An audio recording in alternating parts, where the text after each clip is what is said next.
What is up, everybody? Xeon Duelist here, and today I'm going to be talking about my tournament winning deck. I went 4-0 undefeated in the Booster Pack Premier event. So the rules were you opened 6 booster packs and had to basically just play with what you got. You make a deck of 30 cards out of the 6 packs. There are no card amount limits, so you could play over 4 copies of a card. There's also no colour limits, so you could play all 4 colours if you wanted to. Those were the rules. You had 30 minutes to make a deck. I made mine in about 5, but hey, I won, so let's take a look at what I played. Now, before I go into it, it's key to note that a lot of the best cards in the set link with pilots like Amuro Ray, Kira Yamato, Soletta Mercury, Athrin Zala, and those aren't in the packs, they're in the decks. So it did make those cards fall short, if you were even lucky enough to pull them. Okay, so for one cost there are only 3 options. There was Ball, Mithril, and Dop. I only got my hands on Dop, and I did play both copies of Dop that I pulled. If you don't know what Dop does, it's a level 1 cost, 1/1 that says, on deploy, look at the top card of your deck, return it to either the top or bottom of your deck. It's great for cycling, it's pretty good in late game, whereas the others do fall a bit short, and it's a Xeon unit, which is kind of key. We then also ran for we're into our level 2s now. A level 2 1 cost Zaku 2 is a 1 cost 2/2 with a Xeon tag. We also run the 2/1 1/2 gun tank, which says on deploy, choose a rested enemy unit, deal 1 damage to it. It's a Earth Federation and a white base team unit, so that's pretty cool. Then as we go into level 3s, we're running the 2 cost G Fighter. It's a 3/2/3/2 that links with any white-based trait pilot, which I didn't pull any. The only one is Sailor Mass, and she's a rare. I didn't pull her, but still, it's an Earth Federation white-based team unit. Choose a white-based team unit on deploy. It gains time maneuver for the turn. We then got the J-Gun. The J-Gun is a level 3 2 cost 2/3 that says while you control 2 or more Earth Federation units, this card costs 1 less, so it's a 1 cost 2/3. I mean, so far we've already got what? We've got the gun tank, we've got the G Fighter, there's more to come. We then run, here's 2 more. 2 Rozelles, this card was crazy. It's a 2 cost 4/3 at level 3. It's a really, really powerful beat stick. It also has the Earth Federation tag, so it does make the J-Gun cost 1 less if there's at least 2 of any of these Earth Federation units about. We also run a Shah Zaku 2, which when it's paired with any pilot and is destroyed, you get to deploy a rested Shah Zaku 2 token, which is a 3/1. Itself is a 3/2. It links with Shah, which Shah is not in the packs. But we love Shah. We love the Xeon units, so you know we had to play it. We're basically playing Earth Federation Xeon. We had a Rick Dom, which is awesome. I've actually got the kit of this. I've still yet to build. But it's a 3/3, 2 cost 3/3 with Breach 2. So if it hits someone, it will either do 2 damage to their base, or just destroy their top shield. And then finally for 3 costs, we've got the Stark Jagan.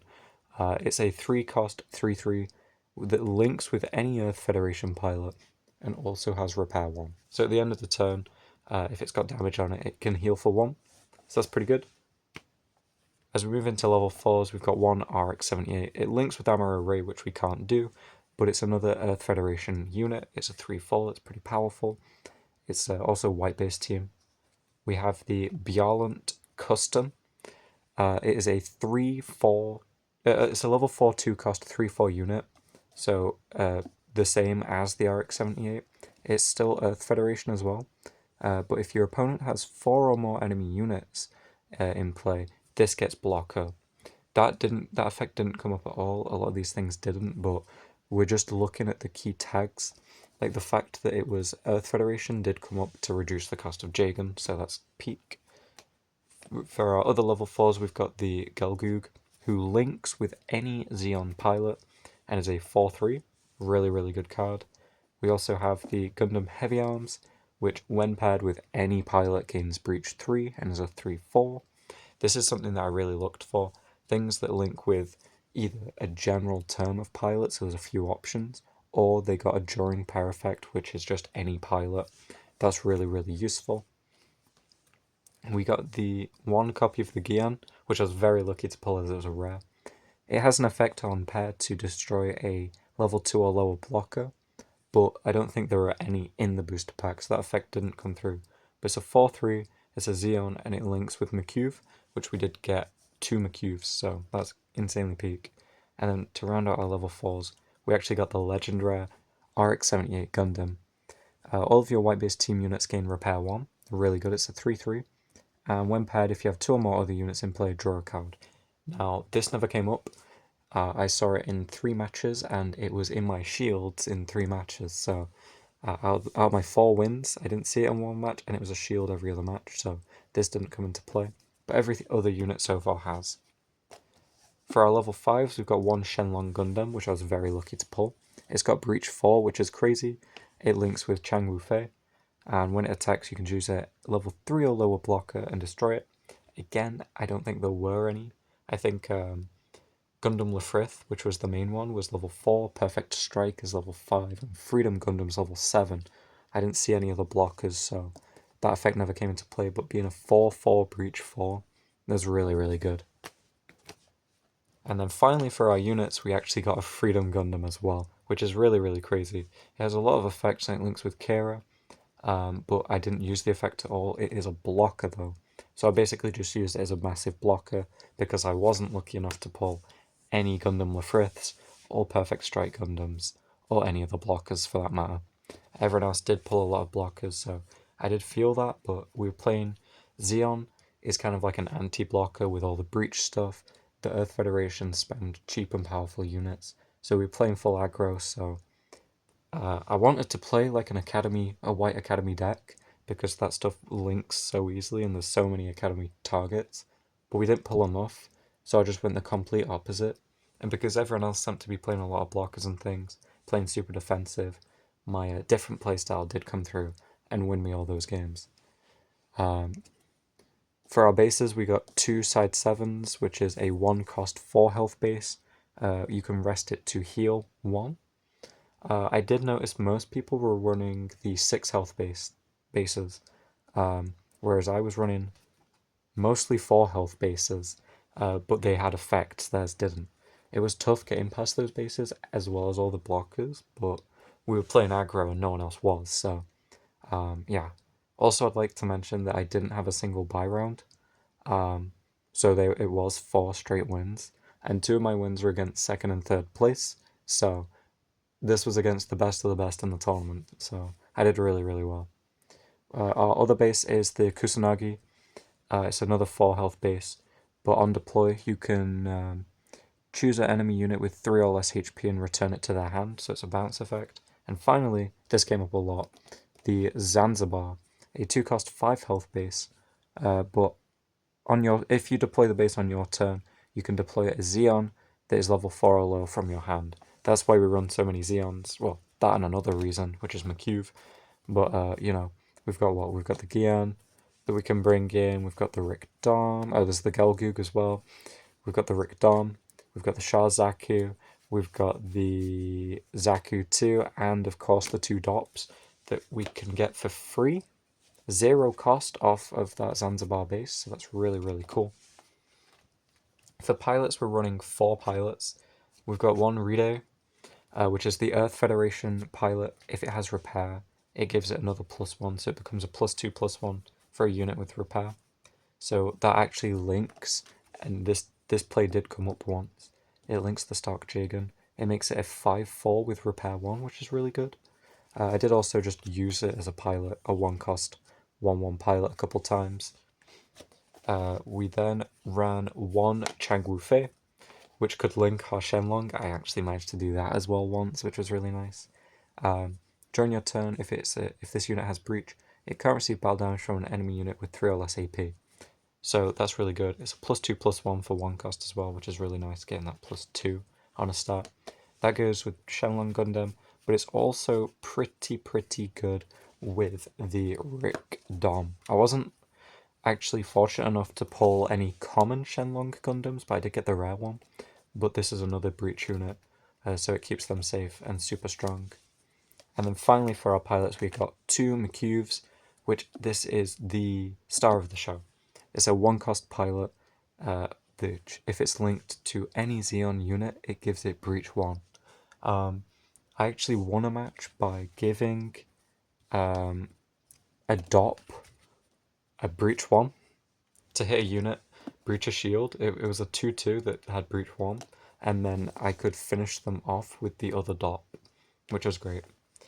We ran one command card, and this is a really, really funny story. This is the only this is the only red card in the deck, sorry. That is the Desert Tiger. Now, I thought this was a different card. I thought it was the Assault on Torrington base, the Xeon one, that gives +1 to 2 units, and is also a 1-cost Xeon pilot, but it's not. This is choose a friendly Zaft, it gets +3, or it's a 1-cost +1/+0 pilot. Now, I did use this as a +1/+0 pilot, and it did have major impact by being that, but of course there's no Zaft units, so I couldn't use it as a command all tournament. If I actually spent more than like 4 minutes making the deck, I would have not had this in the deck, but I mean, it came up and was useful once, and it only was bricky one time, and, you know, I won, so it's not that bad. But yeah, don't play that in this deck.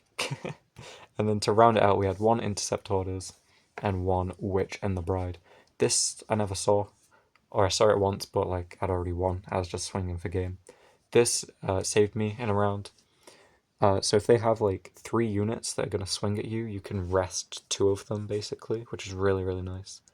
But I only used it the one time because I didn't see it that often. But yeah, there you go. That is the deck list. My main takeaways from it are generic Earth Federation sort of game plan is underrated. No one was playing it, no one was really rocking it. They were all going for Academy, or they were going for like more specific ones. Also, no one was rocking Xeon. Or they were rocking some cards like Rick Dom. But they weren't running DOP, they weren't running McCuve, which is insane. They weren't running the Zaku 2. Some people were running, you know, like Zaku Mariner, which is just the same card. But the big takeaway is people overlooked the synergies in favor of just playing big units. And that's how I prevailed, I think. The Earth Federation stuff, especially the Rozelles and the Jagan being a 1-cost, was such a nice little combo. And also, people were too busy going with the 6 health bases, so things like the Zanzibar, then also deploying a free Xeon, was really, really great for me. Also, the fact I was just playing aggro when everyone else, not only my opponents, but everyone else in the tournament seemed to be going for a more Academy control style of play, or just going, you know, like sort of white-red. My deck prevailed over that. With that being said, though, that was my tournament winning deck. 4 consecutive wins. And yeah, I had a lot of fun at the event. Because of that, I did get a second promo set of the Unicorn Gundam and Banner links. And yeah, with that being said, I'll see you guys in the next profile, which will be very soon, because on Saturday I have my first normal locals, now that the booster packs are out, and I'll actually be building a deck for that, helping a friend with their deck, and we'll see how well we do. Do I think I'll win again? No. I'm really good at draft, I'm really good at that sort of random, using terrible cards. In actual good constructed normal play, though, I'm not as good. This sort of draft is my element. I was also looking at the Freedom Gundam, because that did come up once. But, you know, I don't think I'll hold up as well, but I will try to do you guys justice, building a really nice Xeon deck, take it to the tournament, and see how we do. So stay tuned. With that being said, I'll see you guys next time. Xeon Duelist, signing out.